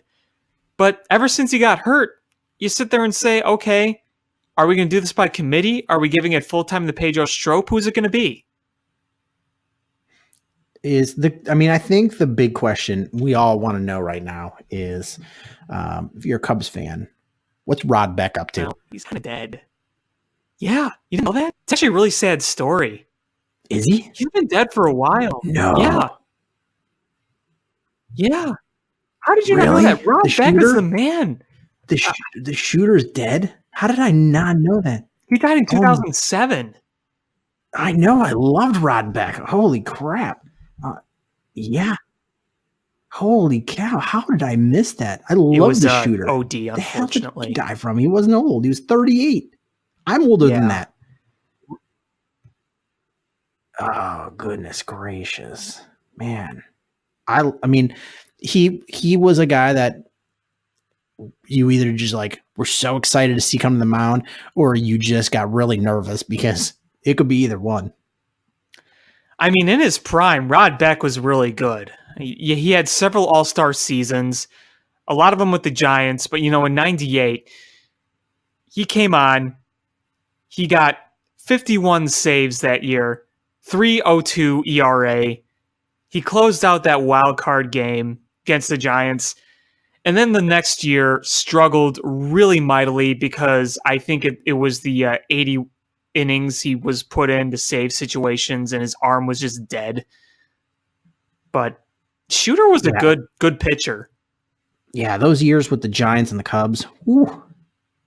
Yeah, I think his best year, let's see. Well, he had a couple all-star seasons with the Giants, 2.16 ERA in 1993, 48 saves. Yeah, the Cubs in 98 was good. Here's the crazy part about that 51 save season is look at the whip he had. Yeah, I know. Like that's like this, Mitch Williams territory where you're like, got a lot of saves, but it didn't always go as smooth as you would have liked. No, I mean, they weren't pretty, but he got the job done. That was kind of why I loved Wade Davis. Is it was not suspenseful. He just went out, got it done. And you're like, all right, I'm gonna sit back with my feet up, sipping my lemonade. I'm like, we got this game. The Cubs. That was kind of like Brandon Morrow in the first half last year too. The Cubs have had a lot of good closers that, even though they'd get the job done, you were not sitting back comfortably. Your blood pressure went up like 10 points during the ninth inning. You're like, please let them get that. And you know, you end up with bases loaded and you get somebody to pop up to end the game. And you're like, oh, thank goodness. How many of those Carlos Marmol saves? Carlos. Oh my Lord. Walk the bases loaded and strike out the next three guys. Carlos Marmol. You've got Mitch Williams. I don't know what made me think of the time Mitch Williams got just a line drive that hit him in the head. And he was just cool. It's all right. He's all good. Just hit me in the head. It's cool. Mitch Williams, he kind of gives me that yeehaw, I'm tougher than y'all type guy. He could be like a sidekick to Redford Jones and John Lackey. That would be, he could be like their Robin to their Batman. There you go. He had the hair for it. He had the hair to match John Lackey. You know, that permy kind of longer hair. Yeah. I could see that. I don't know if he has spurs though. You know Rod Beck was buried in his Cubs uniform. I just read that. No way, really? Uh-huh. Yeah, he was buried in his Cubs uniform despite only pitching 2 seasons for them. Yeah, I'm just thinking though, 2007, I still lived in Philadelphia, so and I was in the middle of selling. I didn't have cable because I was selling my house, and I'd sent my TV already back to Chicago in anticipation of moving. So, yeah, I didn't have television, and he didn't play for the Phillies. And Philadelphia sports radio, mostly people being angry about stuff. So, yeah, I guess that's probably how I missed it. Yeah, really sad story. I think I recently watched a documentary about how it unfolded, but he seemed like a really good guy. And I've heard stories of where when he was pitching in the minor leagues, he was living in like a trailer, and he would invite people, like the fans, over to his trailer after the games to like have beer with him. Oh my God. Can you imagine having a beer with the shooter? That'd be so awesome. I wish I could have done that. Just have one beer with the shooter, even if it was just one for a little while only. I bet you Shooter had great stories to tell. Oh my God. I'm sure. Like, he probably had like minor league hockey level stories. Oh yeah. Yeah. The shooter, man, I'm bummed out. How did I not know the shooter was dead? I know, sometimes I remember back thinking about how he's no longer with us, and it kind of bums me out. Like, every time I see the highlight of him getting the save to send the Cubs to playoffs in 98, I think about how he's gone, and it's like, man, I wish he was still here. Yeah. Because you know what? I bet when they were in the World Series, they definitely would have brought back Shooter if he was still alive to like either throw out a first pitch or sing the 7th inning stretch or something like that. They definitely would have brought him back for one of those games. Oh yeah, definitely. He would have probably drove his his El Camino up there, because he probably had some sort of, he never let go of those white trash roots, so he probably still had a trailer or a El Camino or something that just reminded him back in the day. He would just park his Winnebago like right in front of the Wrigley Field sign and just walk right in. He just walked in. That would be awesome. Rod Beck. But you're not going to say no to Shooter. It's like, it's Shooter. Of course he could come in. He's like that guy that, goes in the club, it's got the attire that you have to wear, no gym shoes, you have to this, that, and the other. And he just walks in and they let him. And then everyone else in the line's like, why did he get to walk right in? That's the shooter. Yeah. It's Shooter, man. Shooter. He's got a lady on each arm. They don't care that he's got that mustache and a mullet. He's the shooter. Yeah, that was his signature look. Loved the shooter. Man, that's a bummer. I know. I don't know where. I'm trying to see. He may be... Okay, he's buried in Phoenix. Because if I was near his grave, I would definitely go pay my respects to the shooter. Yeah, now I kind of want to go and get see if I can find like a shooter autographed baseball or something on eBay. Put that with my collection, because now I need that. I need my reminder of the shooter. Yeah, find a grave memorial somewhere in Phoenix. Man, he was only 38. Young. Jeez. Yeah. And he had a family too. Man, rough. Yeah, way to make this a Debbie Downer show, Sean. Ugh, Yeah, idiot. really. Got me all sad now. You could have just said I Joe know. Borowski or... Yeah, you really did. You could have just said Joe Borowski, Juan Cruz, Scott Air, Will Oman, Bob Howery. No. You had to... Though, you know what, though?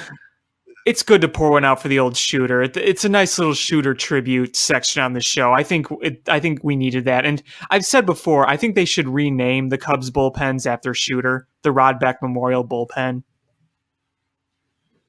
Oh my God. Yeah, that should be like during a rain delay. They should all come out with like fake mullets and mustaches when they're dancing.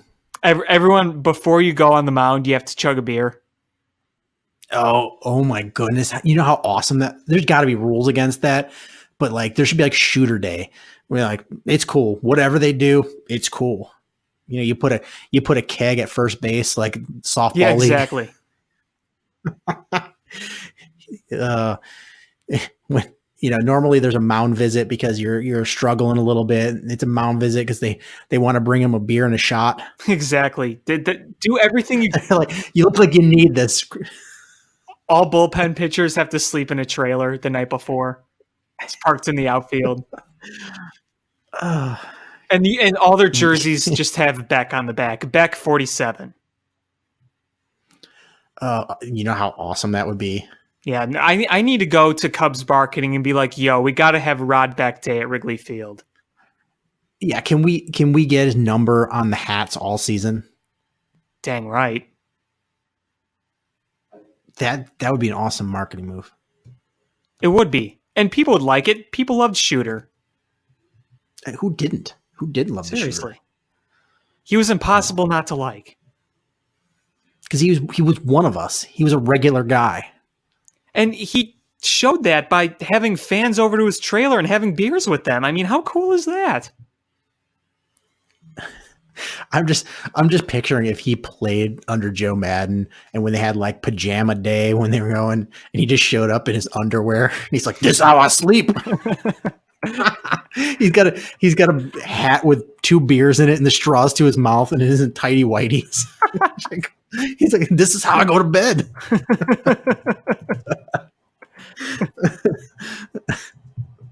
What I do?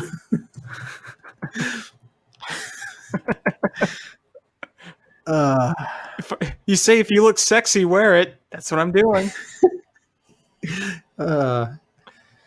God. Cowboy boots and tidy whities. With that great mustache, that great mullet, there was only going to be one Shooter. Oh man. So let's circle the wagon here and get this back on track. The Wilson Contreras comments where, he, for lack of a better term, kind of was lackadaisical last year. How do you take those comments? Do you take that as an indictment on the coaching staff, or do you look at it as that's just a young player and part of the learning process, and you usually don't hear people verbalize it? I don't know. I think Wilson Contreras is just looking to bounce back in the end. I don't think he wants to just go out and point fingers, but I think Wilson Contreras is coming forward saying, look, myself and we didn't do what we were supposed to do, and that's on us, and I'm ready to bounce back. I think he's motivated. I hope so. I mean, I think him coming back to the numbers that we expected from him going into last season, if he could put those kind of numbers up, that would be a huge boost for the Cubs. I mean, big we time. got no production from the catcher position. I mean, it was while he's got a great arm and the back picks are great, he's not a good pitch framer. He's not necessarily the best, pitch caller either. And the batting wasn't there. So you really struggled at that position. And, you need to get something out of that position, whether it's the bat or the glove. And they didn't sign a veteran backup, so remember, if he gets hurt, it's going to be Victor Caratini and Davis as your catching duo. Yeah, and I don't really want Davis anywhere near Wrigley. I mean, he's a fun guy. Like, I bet he's another guy that would be awesome to hang out with because he probably has a couple beers in him and just starts doing weird stuff. He's got a great persona, but as far as his playing ability, he is not. He's a AAA player. Yeah, he's not even a quadruple A player. He's a AAA player. He's baseball. He's like a minor league lifer. He's like Crash Davis, just without all the home runs.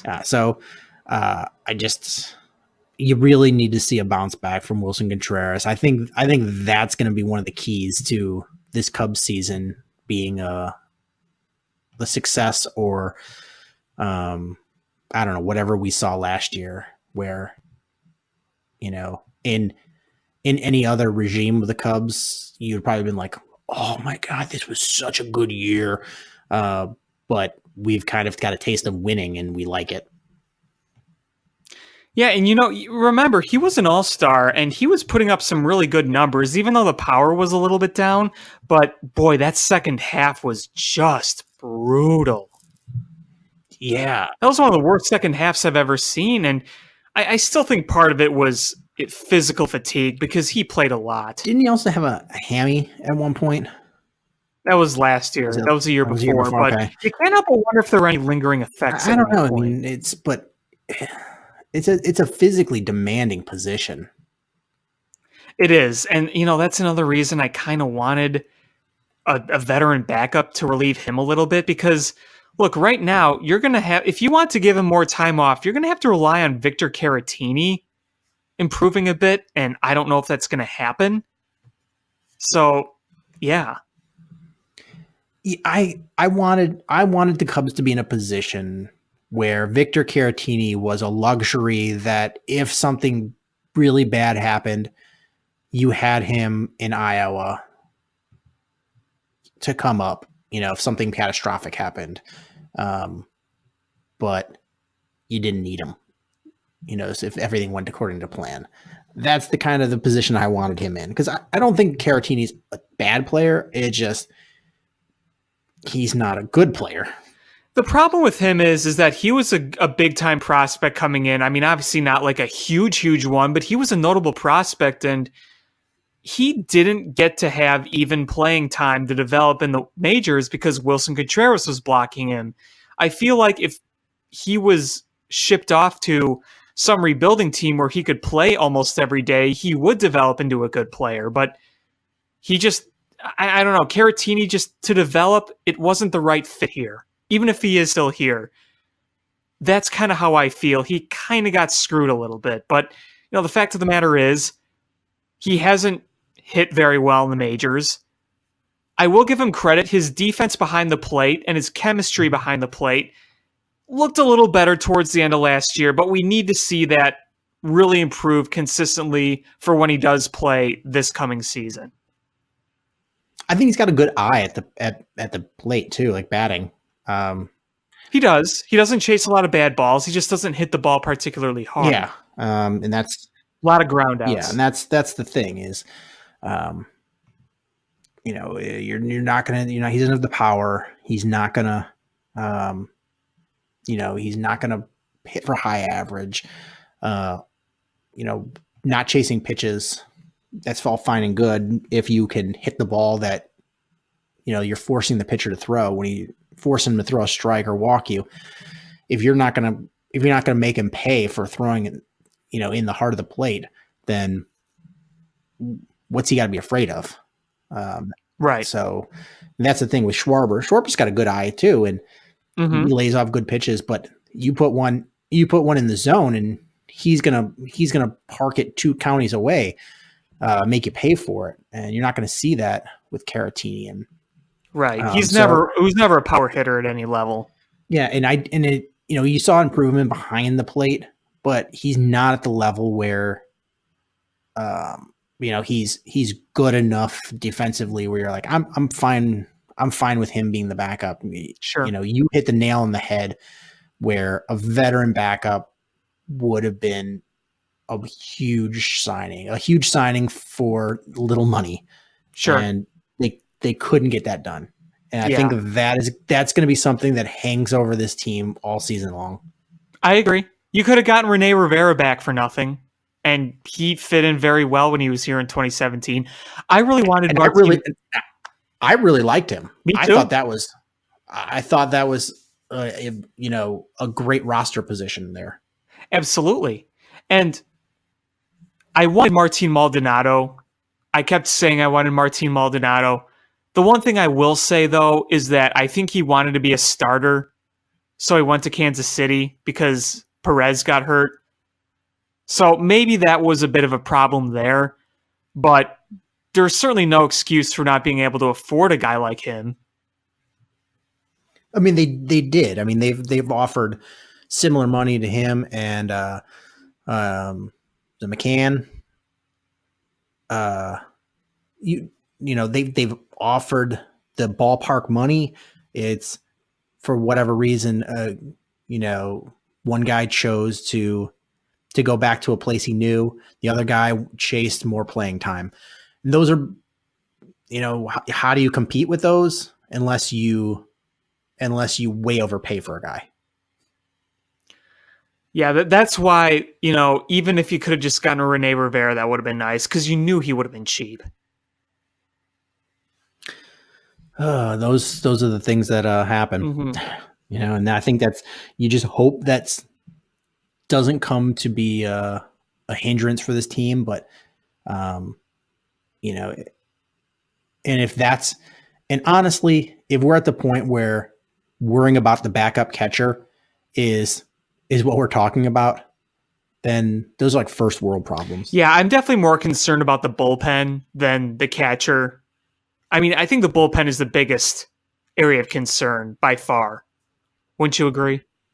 I mean, if we're carrying over concerns from last year, being able to hit the ball is a concern, but you feel like those kind of problems are going to correct themselves. I'm not worried about the offense right now. And you're going to, we talk about guys that hit really well and do something and then they'll, revert back to the mean. I feel like this is like the opposite where you just had everybody hit a bad track at the same time and you're all going to correct to the mean of what you are as a player. I'm not worried about that. But this bullpen situation, I think it still would have even been a little shaky had we had everybody healthy. I like Strop, I like Morrow, but that it would have been the middle relief that I was concerned about.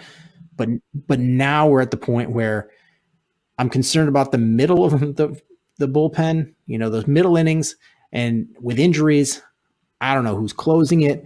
And if you take some of your more viable options in the middle relief and you put them as your closer in the closer role, then you got to have guys that are worse in the middle pitching those middle innings. It's like a snowball effect. And then once, you could have the best start from, you got a bunch of quality starters. They give you a quality start and, they're older guys. You're probably not expecting 6, 7, 8 innings out of them. So you've got the 6th, 7th, and 8th that you're going to go to your bullpen. And who are you throwing out there? Well, Brian Dunsing. I mean, if Randy Rosario, that's what you're going to get. Are you going to throw Tyler Chatwood out there? And I'm going to take a mulligan on this one. Is at one point early in the season, I said, I'm kind of excited to see I'm interested. I think I said, I'm interested in seeing what we're going to get from Tyler Chatwood. And I changed my mind because we saw what we got from Tyler Chatwood and I don't like it. Well, I mean, I'm not buying into the rejuvenation totally this year, but I think outside one really bad inning is that Tyler Chatwood has looked a lot better this spring. I'm not. Hard to look a lot worse. But he's not walking that many guys. That's the good thing, and I don't expect him to be great. But if he can at least be serviceable, I'll take it.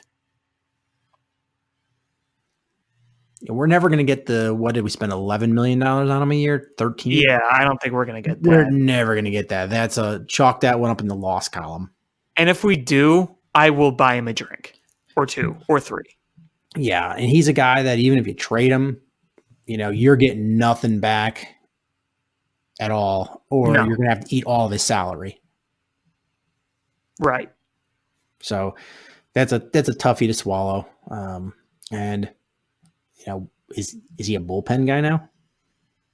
For now, yeah. I mean, you have your starting 5: Lester, Hendricks, Quintana, Darvish, and Hamels. So I don't know. It's going to be interesting to see for the first couple of weeks what this bullpen looks like. Yeah, it will. Interesting is a interesting word. Yeah, I'm more. I guess terrified is probably a better term for it. Especially when you got to play the Brewers and the Braves right after you play Texas. Yeah, that's my fear is after all this talk of, got to get a better start. Is you've got some tough series at the beginning of the season and you're shorthanded for it. The start of the season is kind of weird for the Cubs in terms of opponents. And I mean, schedules are usually weird, but they're pretty weird even more now the past few years that they moved interleague play to be all year round and not just in the middle of the season. But if you look at the season schedule, you start off against what's probably going to be a bad team. The Rangers, they may hit some home runs, but they don't have much of a pitching staff, and I don't think anyone really expects them to go very far. Then you have to play the Brewers and the Braves. Then you come home, play the Pirates, the Angels, and the Diamondbacks. The Diamondbacks are going to be bad. And then you play the Marlins. So you also play the Dodgers. So you have to play the Braves, the Brewers, the Dodgers. But you also play the Marlins and all your games against the Diamondbacks. So you have a mix of really bad and really good. And if you want to get off to a good start, you have to take advantage of the bad.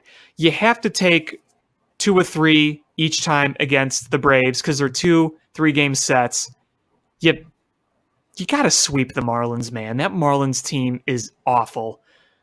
And then you just got to hope you play at least 500 against the other good teams. You want to get off to a good start.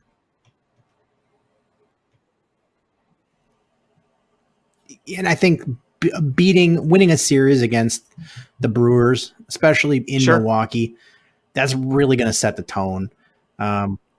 It's clearly nowhere near driving a stake in their heart, but to set the tone to your team and to the league, hey, listen, we know what happened last year, and we let our little brother, take this from us. But now it's time to, snatch him up and, take this title back. Yeah, for sure. I mean, they're going to be ready to take them on. And that's what you got to do. And that's really where we're at, because if you let the Brewers win that series, that's a terrible tone to set. And you're never going to hear the end of it from them. No. And it's in, 1 or 2 games that early in the season. Like, I'm a little bit leaning on Joe's side on this one. It's early, not worried about it yet, but it's losing to that specific opponent. You don't want to give them the confidence like they had last year. That really led to bad things for you. Because when they started beating you, that gave them all the confidence in the world. Yep. Baseball's a funny sport, and you don't want to give a team like that confidence to beat you, especially when you have a little bit of coming off of and it's hard to say where you win that many games and you go to the playoffs.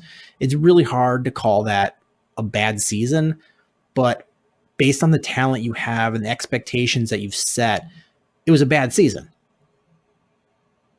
I'd say it was a disappointing season, not a bad season. You're right. I guess that's a better term. It's a disappointing season. And they still won 95 games. It's the craziest thing. Yeah. So you're coming off a disappointing season, one where I think most everybody, a vast majority of the players can look at and be like, I need to be a lot better. Sure. And if you start off by losing to the Brewers, early in the season, I don't know, it's a bad message to yourself, bad message, in the clubhouse. It's not what you want to do. You lose to the Brewer or the Rangers. Okay. It sucks because they're not that good of a team, but it's not the end of the world. But when you lose to a team that has just had your number and took the division title from you, that's a toughie. Mm-hmm. I don't have anything else. I don't know if you did. No, I think I'm good. All right. Well, I think this is going to wrap it up for this episode of Bill Swirsky Sports Talk Chicago. Hit us up on social media at ShyFanPat1, at Swirsky Sports, Facebook.com/Swirsky Sports, SwirskySports.com, and keep up to date on our buddy cop movie with Redford Jones and John Lackey. And we're taking input on titles for the movie, as well as our potential GoFundMe to, start filming this. And hit subscribe however you listen to podcasts, whether it's iTunes, Stitcher, YouTube, or the TuneIn app. And make sure you let other people that like sports and sports talk radio and podcasts, let them know about the show. It's how we grow. And thank you guys so much for listening. And until next time, bear down.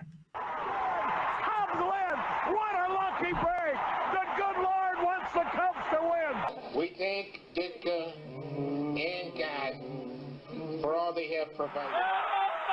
Cubs win! Cubs win! Cubs win! Oh, I don't want her. You can have her. She's a Packer fan. She can't fit in my van. And she looks like number New Yorkers. Smoking crack is not legal on planes. Bears 31 to -7. The Bears. Oh, when the Bears go Bears.